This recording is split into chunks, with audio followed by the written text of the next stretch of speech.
Los ribosomas también en el interior de la célula tienen funciones importantísimas.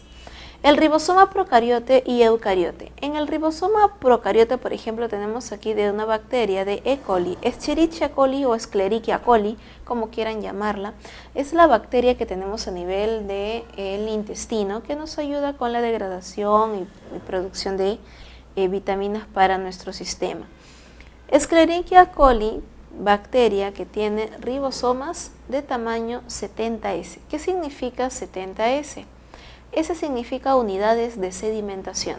Es una medida para poder, valga la redundancia, medir estructuras realmente pequeñas, ¿sí? Como en este caso lo es un ribosoma. El ribosoma del procariote está formado por la subunidad mayor y la subunidad menor, una de 50 y de 30S. Si en realidad es 50 y 30S, bueno, esto sumaría, ¿no?, aproximadamente 80, pero ¿por qué 70? Porque al momento de fusionarse aquí hay una parte que se fusiona y se vuelve uno solo. Entonces, obviamente ya no entraría a contabilizarse. Y en el caso del ribosoma eucariote, por ejemplo, tenemos un ribosoma de una rata. La rata, organismo eucariote mamífero, ¿verdad? Su ribosoma es de 80 unidades de sedimentación. Subunidad mayor de 60 y subunidad menor de 40.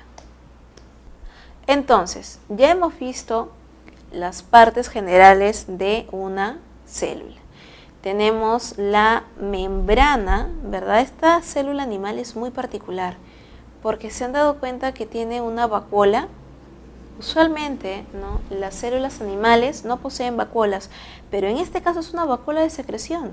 Chicos, ¿qué célula es esta? Es una célula que tiene microvellosidades, ¿sí?, en la parte superior, tiene vacuolas de secreción. Esta es una célula muy probable del intestino, o una célula de Lieberkühn o glándula de Lieberkühn. Es una glándula unicelular, ¿sí?, porque tiene una vacuola de secreción encargada de secretar mucos. No solamente podemos visualizar membranas, sino obviamente vemos el núcleo, ¿no?, formado por la carioteca, ¿sí?, el nucleoplasma, nucleolo, la cromatina, aquí libre, la eucromatina, y adherida, la heterocromatina, el nucleolo, ¿verdad? ¿Qué más vamos a visualizar en la célula? Vemos todo un sistema de endomembranas, el retículo endoplasmático liso o agranular sin ribosomas, y por aquí el granular que posee ribosomas, ¿no?, esos puntitos que vemos adheridos. El retículo endoplasmático granular o rugoso cumple la función principalmente de la síntesis de proteínas, mientras que el liso cumple la función de detoxificar a la célula, la síntesis de lípidos y la glucogenólisis. Vemos por aquí el centriolo, ¿verdad? Si viéramos el citoesqueleto, del centriolo partirían los microtúbulos, ¿verdad? Por aquí encontraríamos los filamentos intermedios y los microfilamentos en toda la zona del borde. Recuerden que la función del citoesqueleto también es para sujetar todas las organelas internas y el tránsito intracelular. ¿A qué nos referimos con tránsito intracelular?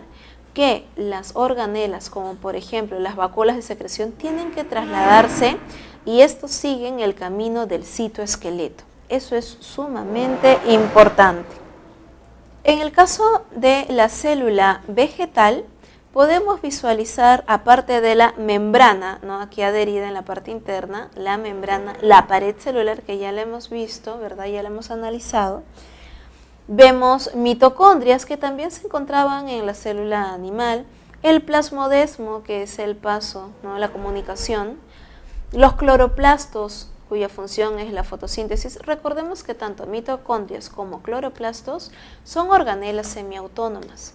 El cloroplasto sabemos que internamente tiene tilacoides, tiene ADN y ribosomas.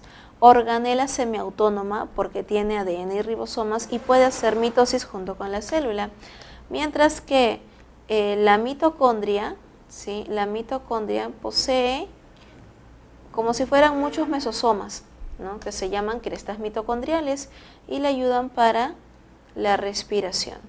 Tiene ADN y ribosomas propios. Ambas forman parte de la teoría de la endosimbiosis, teoría que menciona que hace millones de años atrás mitocondrias y cloroplastos eran bacterias, las cuales entraron a la célula eucariota y se volvieron ya parte de ella, parte de sus organelas. Tenemos también el amiloplasto, que almacena almidón. Tenemos los dictiosomas, que forman el aparato de Golgi.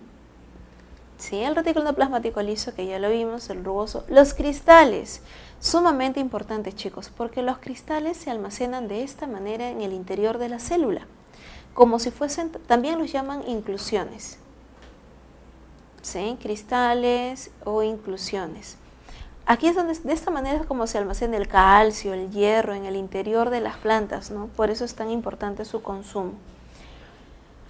Y nos muestran también ya las partes del núcleo. No olvidemos la vacuola.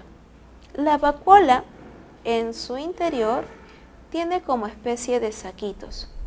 Estos sacos almacenan principalmente agua u otras sustancias nutritivas. La membrana que recubre a toda la vacuola, esta membrana es conocida como el tonoplasto. ¿Sí? El tonoplasto. Recordemos adicional a esto que aparte del amiloplasto, también tenemos por ejemplo, el proteinoplasto, que obviamente almacena proteínas, y el elaioplasto, que almacena aceites. El retículo endoplasmático rugoso, como ya lo habíamos visualizado, su función principal es la de realizar la síntesis de proteínas, y esto en realidad lo realiza gracias a que los ribosomas están ahí, ¿sí? Los polirribosomas, también llamados polisomas, son simplemente el conjunto. Vemos una agrupación de puntitos ahí como de gránulos, y son los ribosomas, ¿sí? Te señala, el lumen de los áculos es simplemente el espacio. Lumen, recuerden que significa lumen o luz, ¿no? El espacio que hay, ¿sí? Y su grosor, obviamente, como dicen, depende de la actividad. La localización principal es de células con gran cantidad de síntesis de proteínas. Entonces, chicos, de acuerdo a esto, ¿cuáles serían las células que tienen mayor cantidad de retículo endoplasmático rugoso, más que el liso? Aquellas, por ejemplo, células de órganos que producen gran cantidad de proteínas. Ejemplo, el hígado. El hígado tiene gran cantidad también de retículo endoplasmático rugoso, porque van a sintetizar gran cantidad de proteínas, enzimas, pero también tiene gran cantidad de liso. En el hígado, por ejemplo, prima el liso, ¿sí? Porque el liso realiza la detoxificación. Órgano que tiene gran cantidad de proteínas, mayor cantidad de síntesis proteica que de lípidos, es el páncreas. Porque, por ejemplo, el páncreas produce gran cantidad de insulina, ¿sí? Y la insulina es una hormona proteica, ¿sí? Recuerden ello. Páncreas, los hepatocitos, como les había mencionado, ¿no? También producen gran cantidad de proteínas, igual que las células plasmáticas de la sangre. El aparato de Golgi, también llamado Golgisoma o solamente Golgi, se encarga de la producción de los lisosomas. El lisosoma primario, recuerden que contiene en su interior enzimas. Ahora, el lisosoma primario se va a fusionar con, esto le llaman el fagosoma primario en algunos casos, o simplemente es la estructura que ha fagocitado una partícula de alimento, ¿no? Obviamente por el proceso de la endocitosis. Recuerden que cuando ingresan líquidos se llama pignocitosis, ¿sí? Lo que va a ocurrir aquí es que la partícula de alimento se va a fusionar, la vacuola que contiene el alimento se fusiona con el lisosoma primario, ambos para formar el fagosoma propiamente dicho. En las enzimas van a digerir el alimento para, por último, ya tener una vacuola digestiva, ¿sí? Y la vacuola digestiva va a eliminar luego ya los desechos, ¿no? La exocitosis de desechos digestivos. Esto ocurre, por ejemplo, en el caso de un organismo unicelular. Por ejemplo, un protozoario, ¿sí? Los protozoarios suelen alimentarse de esta manera. Digestión interna. El cloroplasto, que lo habíamos visualizado en la célula vegetal, ¿verdad? Ya lo habíamos visto. El estroma es la parte interna, la parte líquida, ¿sí? El grano o grana es el conjunto de tilacoides, membrana interna, las lamelas estromales, ¿no? Los tilacoides, la membrana externa. Recuerda que por aquí internamente está el ADN y también los ribosomas. En su aparatos también les muestran un cuadrito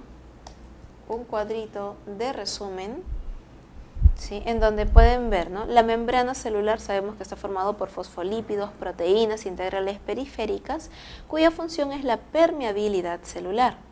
Mientras que la pared celular está presente en vegetales, ¿verdad? Compuesta por celulosa, no olvidemos, hemicelulosa y pectina.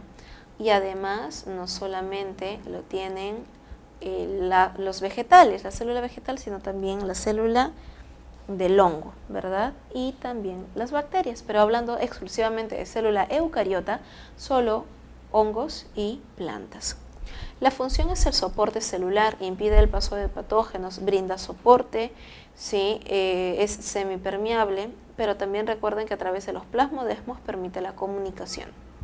El citoesqueleto está formado por microtúbulos de tubulina, microfilamentos de actina y obviamente también los filamentos intermedios de queratina.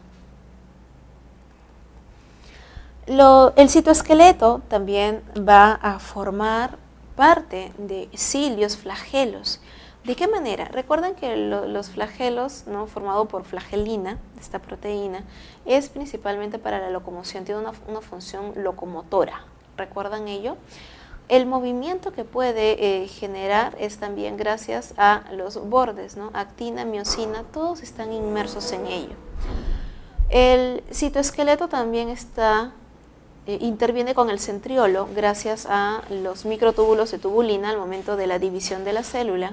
La ciclosis, que es el movimiento interno de la célula vegetal para llevar nutrientes a toda la célula, y el movimiento ameboide que les había mencionado, ¿no? De los microfilamentos de actina, los cuales permiten justamente ese tipo de movimiento.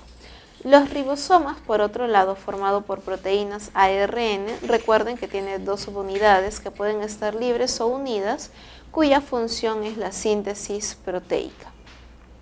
El retículo endoplasmático, que puede ser rugoso o liso, ¿no? Si es rugoso, síntesis proteicas; si es liso, síntesis de lípidos, glucogenólisis y proceso de detoxificación.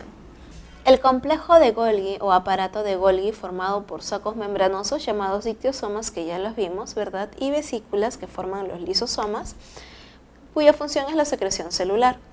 El peroxisoma es una vesícula que contiene enzimas de tipo peroxidasas, que suelen reducir el oxígeno a peróxido de hidrógeno y degradan a este en agua y oxígeno para la detoxificación celular.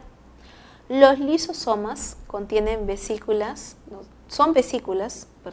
Los lisosomas son vesículas con enzimas hidrolíticas para la digestión intracelular, ¿no? La función ya la habíamos visto.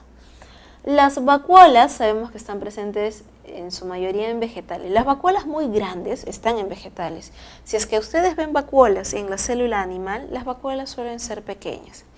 La vacuola está formado por sacos o vesículas rodeados por membrana, y la membrana recibe el nombre de tonoplasto. La función es el almacenamiento de agua y regulan la presión osmótica. Los plastidios suelen ser los cloroplastos, cromoplastos o leucoplastos. El cloroplasto es el principal, sabemos que su función es la fotosíntesis, pero los cromoplastos, cromo viene de color, pueden almacenar xantófila, carotenos o licopenos, ¿no? Y brindan el color a las frutas y raíces. Mientras que los leucoplastos suelen ser de almacenamiento, amiloplasto para el almidón, proteinoplasto, proteínas, el aioplasto, lípidos, ¿sí? Mientras que las mitocondrias son de forma variable, doble membrana, y su función obviamente es la síntesis de ATP y también la respiración celular.